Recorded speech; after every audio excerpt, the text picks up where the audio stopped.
See? So, straight lines do not exist in your brain channel from your optic nerves. This is an illusion that your brain creates, because everything you see is sort of curved like this. And that's what this is. The lines curve down to a vanishing point here, and curve up to a vanishing point there, and curve this way to a vanishing point there. Okay? So you've got to establish the main characters right off the bat. This character, flying this flying wing, going towards the castle. The vanishing point of the path of the flying wing is the dead center of that tall window. See? So there's these 3 tall windows and 3 short windows. And there's 2 different types of radar installations, and there's some levels that have crenellation and some levels that don't. That's so that I can just, in progressing the story, I can just show one piece of some of these things, and you know where you are. If everything was like the same, you'd have to have a caption that said, oh, this is the 3rd level. So I eliminate the need for those types of where are we captions by designing the structure so that you don't have to describe where it's going. Can we go to number 2? Page 2.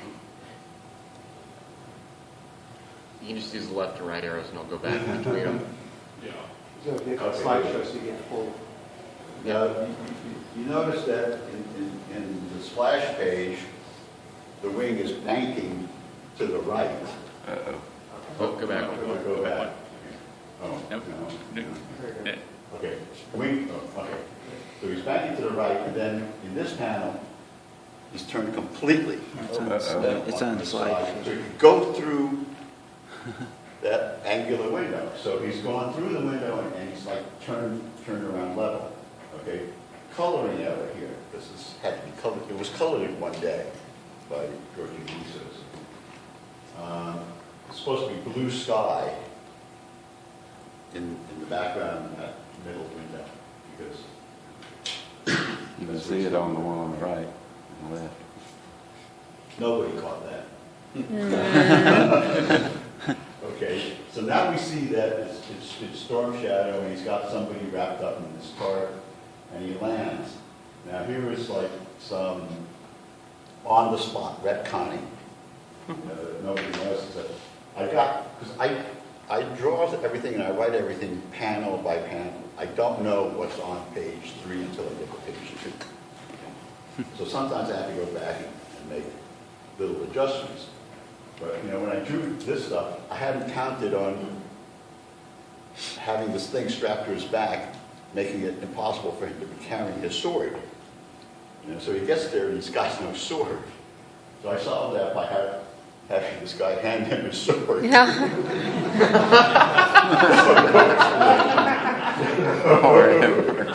It's like, oh, here it is. Okay, so important things is like 2 bikers carry the wing away, and Cobra Commander is saying, wow, what's this? Draws a sword, next one. Slices it, it's revealed as scarlet, okay? Cobra Commander says whatever he's saying, and off to the dungeons with her, and we establish the anteroom to the dungeon. The stair with a little crook in it, that's important. 1 light bulb and a doorway with a curved top. And we establish this hole with the lid here. Okay, back in the exterior shot, I didn't want to have to draw that entire complicated castle again. That's why I designed it in that way. All I had to do was draw the top 2 layers of the wedding cake. And you know where this is because it's pretty distinctive. and there's a C-130 transport plane approaching. Next one. Okay, so the transport approaches, goes past the camera, and then we see it from the other side. Snake Eyes standing in the bay, and he jumps. We get a good establishing shot of Snake Eyes with his equipment, and he free falls towards the castle. Okay, I'm proud of this panel because this little smidgen here is the only background in the entire thing. I tried to keep the backgrounds as minimal as possible, but have enough there to show you and explain to you exactly where everything is going on. There's a lot, I see in a lot of comics, a lot of extraneous background, and just, it fills the space. And my thinking about action in comics is that, like, I look at manga, and as soon as a fight starts in manga, the backgrounds disappear. As soon as there's like speedy action in manga, there's no backgrounds. Not It's important. speed lines, right? And people are drawn in a blur. I mean, when people are drawn in absolute sharp focus with a few speed lines, they don't look like they're moving very fast. Because I think our minds are conditioned to see certain things because of movies and TV. Movies and TV with slower reaction of the medium, you get a blur. So if it's not blurring, you don't think it's moving fast. So can we go to the next one? Okay, we cut back to the oubliette, call it the dungeon room. We know where it's at because there's a circular hole in the ceiling. And I made it a dome because it was easier to draw. That, all I had to do was draw these rungs in perspective, fading off. I didn't have to draw four corners and then, put stuff on it, So, and this background is really simple. It's like this little raised thing, these two staples. And there's this interaction between Scarlet and Storm Shadow. I don't know what their relationship is, and I didn't know what their relationship is. So I'm just faking it. This is sort of the first introduction of Storm Shadow. Okay. He goes to the sword, but he changes his mind, and he jumps up, and here the colors made an error. Okay? Because see this, you see the inner lip of the hole. The lid is supposed to have been replaced. And see, she's in silhouette because the light source is gone. Okay? It doesn't make any sense. The light's still coming down. Okay, I had that corrected in the latest reprint, but it took a lot of trouble to get. Because there was some purists, that's not the way it was in the original version. But the original version was wrong. Okay, the next one. Okay, so now, instead of drawing the whole castle again, I just drew the level that had the ramparts, the crenellations on top. And we know where that is in relationship to the rest of the castle because that's the only level with those things on top. And we know that this radar set up was the one on the left, okay? And as centered in the panel as I can make it is that window over there, okay? So we cut to the inside and we see the same type of panes. So we know that this interior is that window. Here, the colorist was supposed to have the reflections in color holes of those two screens reflected in Destro's mask and sort of blew it. It was supposed to be a circular screen and a rectangular screen. This is the only piece of lettering, and I did it myself. We couldn't afford to have it done any other way. Destro's reaction. Notice that I established the little chessboard by the window. Okay? Oh, yeah. Go ahead. Okay. For example, chute opens, and he comes down again. All I had to draw was the very top of the cobra on top of the building to show what it is, and to show how he makes his descent. Next one. The storm shadow opens the pit. Let's see. Did we miss a page? Yeah, the one she's picking glass. Yeah, we missed a page. Could you go back a few? Oh, no, keep going forward. No. He pulls storm shadow down, gets out, slams him with the lid. Okay, and again.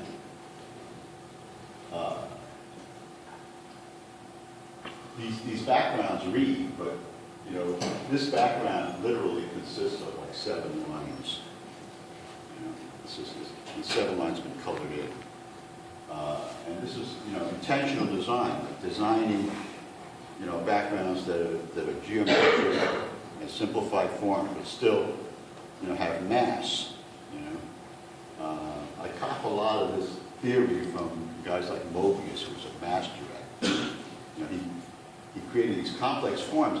He may have like noodled, you know, designs onto them, but the forms themselves are really, you know, basic and solid. Go to the next one. Okay, so we know that where in the castle we are because he's on the top of the place where it has the ramparts.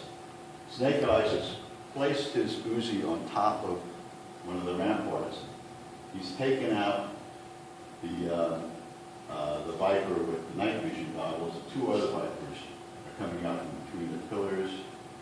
They're traversing their AKs at him. Snake Eyes takes out his commando dagger. Here, I reestablished the Uzis there, and I established the rope there. 2 important things. Okay, here's what I'm talking about, the blur thing. You know, that you can really make a character look like they're really moving fast by just reducing them to a blur, especially if the other characters are sharply focused. It's also how to throw an object being thrown. Is that the flight path of the object has to be tangential, a tangent to the arc of the curve.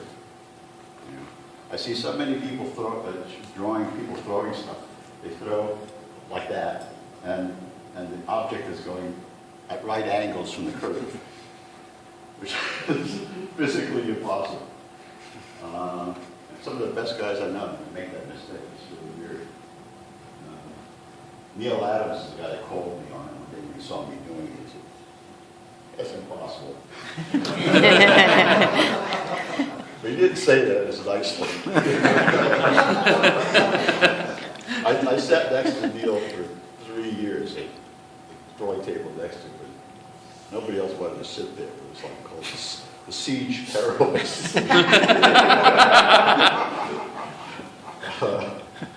Because, you know, like,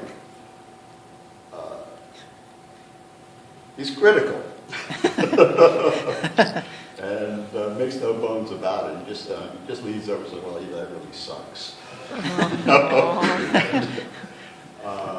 But at the same time, I could say, well, you know, why does it suck? If you tell me and you show me how to make it stop sucking. And, you know, he gave me one of the single most important pieces of advice about drawing that anybody could ever give you. You know, I was drawing once on a storyboard job for him, and he said, "Look, you know, this isn't very good. This is not as good as you can do." And he said, "You got to stop settling." And I said, "Well, what do you mean by settling?" And he said, "Well, you know, the scene that you're drawing here, in your head, the thing that you see is like 20 times better than this, you know? But it's hard to draw. So you said in your head, well, I don't know if I can get away with that. That's not safe. But this is what I know I can get away with because I've done it 1,000. This is the hand that I know how to draw. This is the ear that I know how to draw. This is the eyes I know how to draw. And I'm settling for that. You know? And Neil said, and every time you settle doing anything, it's like going to the gym and doing one push-up. You know, but every time that you go, oh, I'm going to try to do that. Or do this expression and stuff. Right? And he said, like, you know, the first 10, 20 times you do that, it's going to suck. But the magic happens the day when it stops sucking. You know, and that's all getting better at doing anything is just keep at it until it stops sucking. You know? It's a stupidly simple thing, you know, but it turned a whole major knob in my consciousness about how to go about doing stuff. Because when you realize that you're settling, you know, you realize, oh, that's the easy route. And it's the same with anything, whatever you do, not just with drawing, it's with writing, with music, acting, whatever. Okay? So supposedly the piper with the night vision goggles says, hey, he's up, he went up there. And they all streamed past him. And here, so we're not cheating. I drew in the road. I also drew right there. He takes off the helmet, throws it away, and we see that the guy that he stripped to get all the stuff off of is hanging out of sight. Okay, this is the reveal. This is the second reveal. Okay, so a lot of this is all about constructing storytelling so that it has a form and leads up to something. There's a setup, follow through, and the denouement, the payoffs. You know, and I also try to make every page end in some sort of cliffhanger. You know, the thing is, if people keep turning the page, you know, by the time they get to the end of the book, they go, wow, that was a real, why is this page turning? You want to make them do that, you know, and so I don't like to have what they call widows, which is you have continuity going on and it continues on the next page. You know, I have stuff start and boom, it ends in the lower bottom right. Next one, please. Okay. Open lid. We know that he got out. He comes to this room where the red ninjas hang and gives them the secret lodge sign, and they reply. And you know, the red ninjas, they all wear the same stuff. They have no faces. So I gave one a sword, one 2 signs, and one a sickle and ball, just so we know who those guys are. Okay? Again, it's the only background I had to draw. You know, that if you draw a really good descriptive background, you really don't have to keep repeating it. You know, that, you know, the background there tells you where it's going on, and then everything else, you know, follows on it. Can we go to the next one? Okay, so these two guys have been carrying this stupid thing around.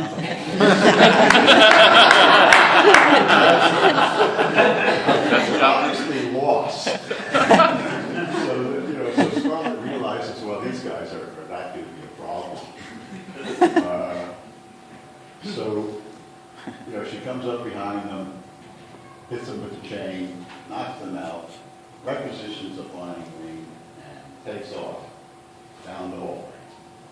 Okay?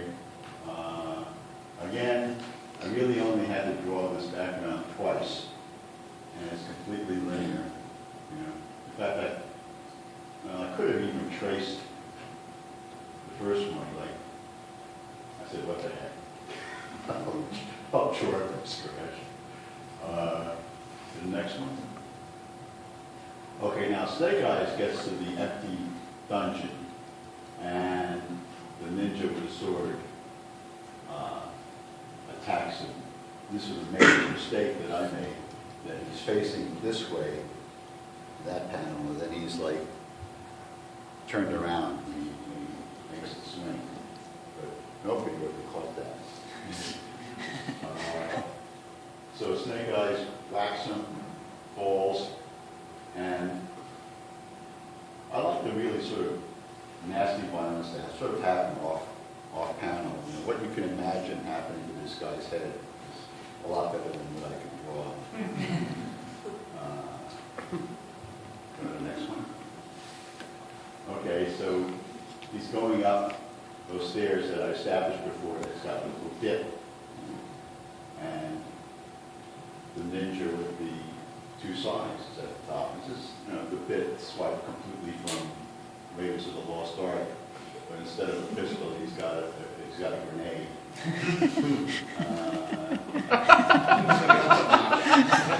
I love grenades because it saves you an entire panel.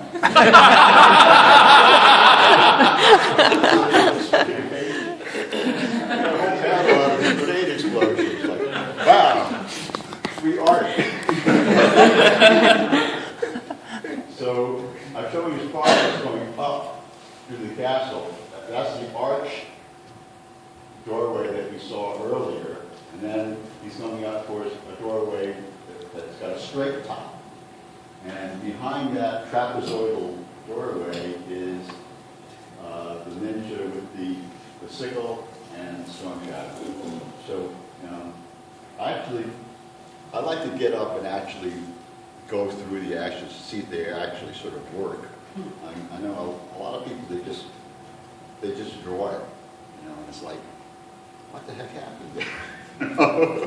I like to see cause and effect, you know. There's two types of people that, of action drawing. There's like what I call balletic and cause and effect. You know, balletic comics are like, you know, everybody's just sort of like, you know, doing this great, you know, figure stuff, you know, and it's like, you know, page after page of this, and you're like, well, what are they doing? You know, I like to see, you know, if a guy like hits somebody, you know, and you see like impacts, like a tooth flying. The tooth bounces off the wall and across the floor, and the guy falls off top of it, and the guy, boom, you know, it's like continuity of action. You know, I love it. So I try to get that into it, where he swings the thing, catches it, does a snap with the hand to like twist the chain around the guy's head, okay? And meanwhile, Storm Shadow's in motion coming at him with the sword. The next one. Zash. He blocks the sword cut by swinging the ninja in front of him. Leaps up. Meanwhile, Storm Shadow's like cut down this way. So his sword's down that way. So Snake Eyes is jumping up. The next motion is he's got to come back up with the sword, which is here. And at this point, his wrist wrapping becomes unwrapped. Snake Eyes gets a sleeve cut, okay? And he runs out. This is the rear of the castle because I can prove that by the construction of the radar. So there's this sort of wall that runs around enclosing the courtyard. Snake Eyes runs out. Scarlet zooms down with the flying wing. And before I got to the next page, I got to remember, like I said before, I do this page by page kind of like that. I don't know what's going on. Like, before I got to the next page, I said, I got two characters one of them's like losing the wristband of his right arm, the other guy's got his sleeve torn. What can I do with that? And I said, well, what if I gave them the same tattoo on the same place in the arm? And when I did Iron Fist back in like '72, I did a character called Lycon the Thunderer, who had this I Ching symbol on a breastplate. And it was 60 degree, a hexagram that was basically a broken line, solid line, broken line, solid line, broken line, solid line, alternating broken solid lines. And I chose that not because of any significance, but because I can remember that. Which is an extremely important thing when you have to keep drawing stuff over and over again. And one thing, every artist I know that's ever drawn Spider-Man has said, boy, I can never remember which way the curve goes on the railing. It's like I have to look it up every time because it doesn't make any sense. Anyway, bear that in mind. Go to the next page. She swoops around, completing that loop, and she sees that it's Snake Eyes, but Storm Shadow appears, and she sees him. So the stuff is unwrapped, and he's getting ready to throw. She reverse thrusts and comes down. Next one. He throws the sword. She puts herself between the sword and Snake Eyes, and Snake Eyes catches it, cleans it away. Next page, boom, they take off. We reveal the tattoo on Snake Eyes, and we reveal the tattoo on Storm Shadow. Okay, at this point, I had no idea what that tattoo stood for, why they both had it. 5 issues later, number 26, I had to sort of semi-retcon and go back and figure out why they both had that tattoo. And, because this type of continuity isn't, you can turn this on? Is not, I really don't have a master plan. I don't think this stuff out.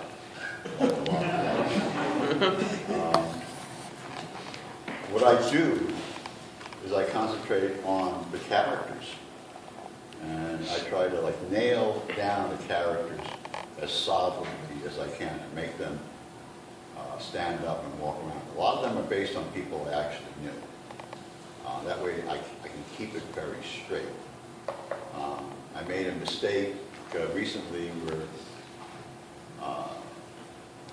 I said that Stalker I did a whole story arc of Stalker going home to his family's house in Brooklyn. And on the file card it says he's from Detroit.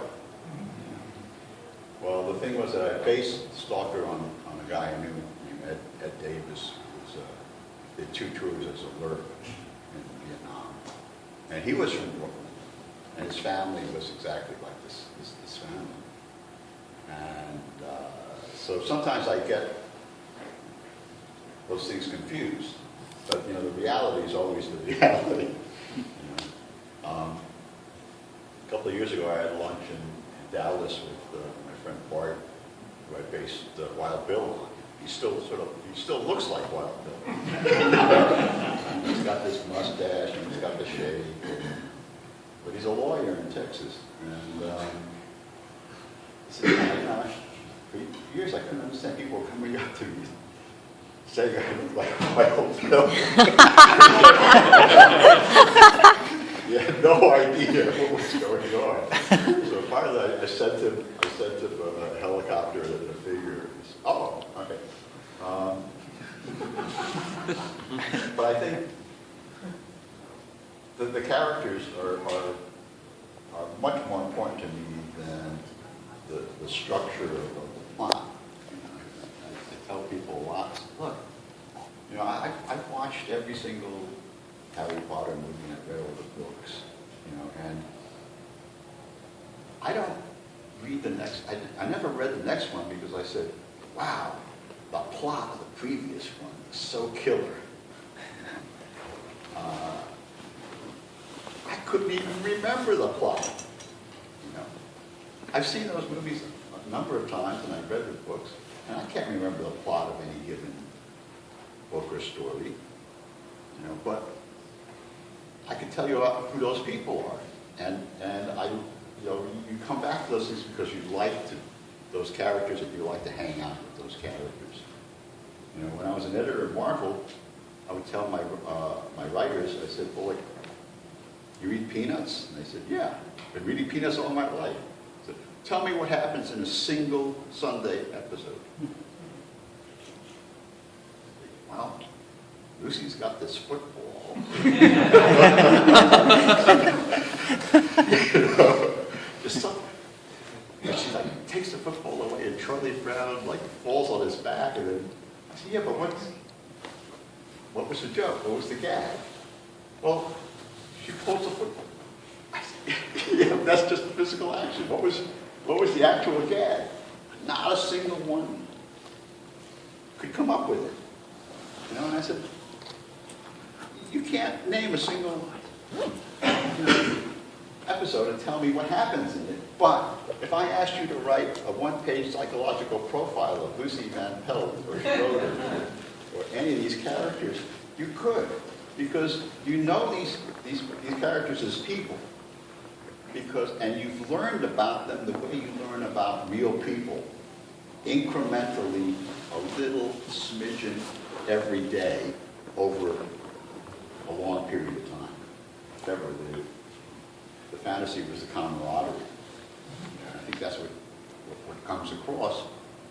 I've always said that, you know, G.I. Joe is basically Juju woodchucks with guns. You know, I was a Carl Barks fan, still am, but always wanted to write Uncle Scrooge, and we got a chance to. But that's that whole setup, the Juju woodchucks, and you know the relationship of Huey, Dewey, and Louie, you know, how they stuck up for each other, and you know that type of loyalty is a very powerful kid fantasy. The fantasy of the loyal friends. It's always worked, and it's what drives Harry Potter, basically. And you know, I've seen other people who try to do G.I. Joe, or try to do other stuff.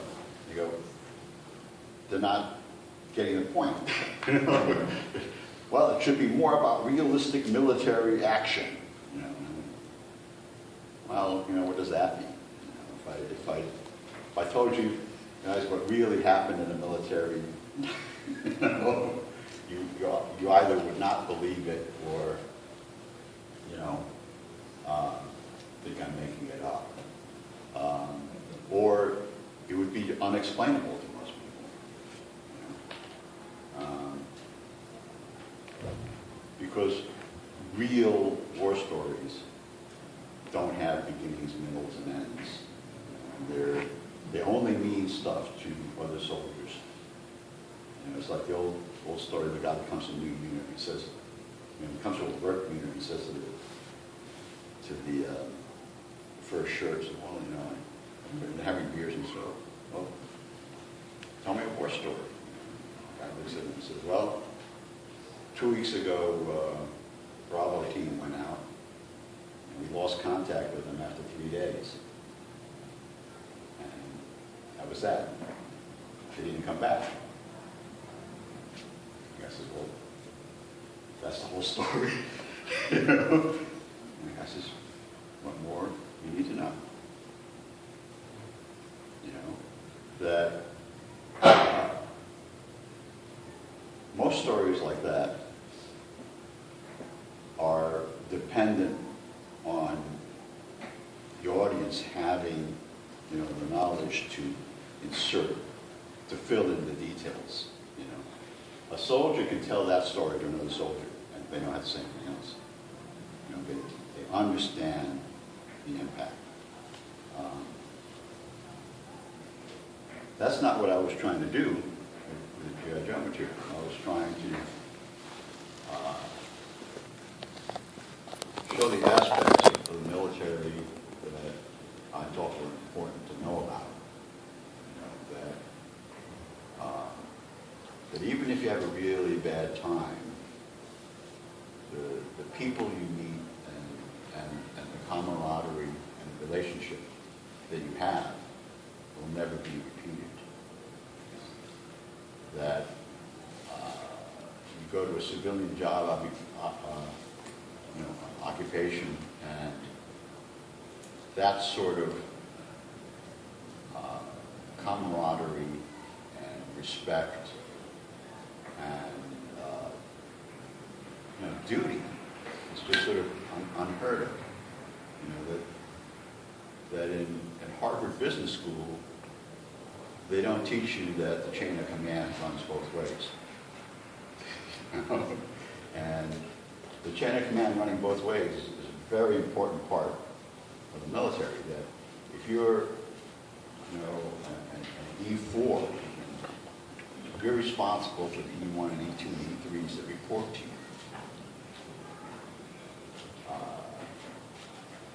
You don't eat until they eat. You don't sleep until they sleep. You know, they are yours in a very important way. And we don't see that in business at all. You know, in the last issue of G.I. Joe, I did not want G.I. Joe to become a recruiting tool. But at the same time, I wanted to say, look, you know, these are the really valuable things that you take away in the military. You know, and aside from, you know, the obvious stuff, you know, there are things that you can't replace. And in the very first issue, you know, I wrote a scene where Duke is explaining what their job is to Joe. Is that like some judge said, well, do we really want to rescue this person who's sort of anti-military, this activist? And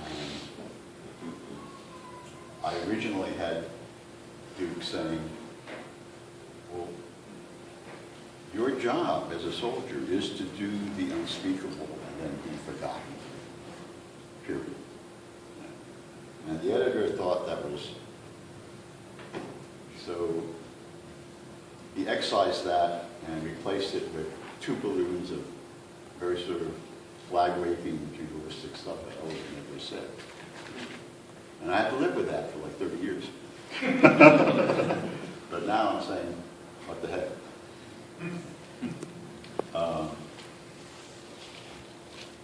You know, in the 20 years that I was an editor, I never rewrote a single word of copy. If I thought something was wrong, I called the writer, and I discussed it with the writer. I said, look, we can take another pass at it. And in the case of G.I. Joe, the editor was 3 doors away, same building, same office building. If he had come down the hall and said, you know, change this line, I would have done it in 10 minutes. But instead, he rewrote it. And I had to, you know, take the brunt of that.